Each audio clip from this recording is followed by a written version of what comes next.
Halo semua, kembali lagi dengan Nardi FM. Baiklah, di sini saya ada laptop HP ProBook 430 G8 ya. Nah, di sini terlihat nih untuk serinya ya. Nah, ini adalah laptop yang bisa dibilang lumayan ya, karena ini masuknya kelas premium. Untuk spesifikasinya dia sudah menggunakan Core i3 Gen 11, sudah ada fingerprint, touchpadnya besar, keyboardnya bagus, dan layarnya sudah bezel-less ya guys. Jadi mantep banget. Dan di sini kita bakalan bongkar ya. Nah, di sini kita akan coba tambahin RAM karena bawaannya itu dia cuman 8 GB. Untuk sedikit review atau sedikit cerita saya tentang laptop ini ada di video sebelumnya. Kalian bisa langsung lihat aja ya.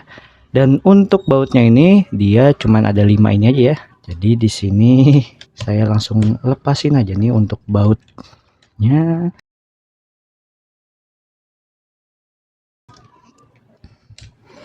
Oke, setelah bautnya terlepas, nah kita congkel dikit ya guys pakai alat bantu.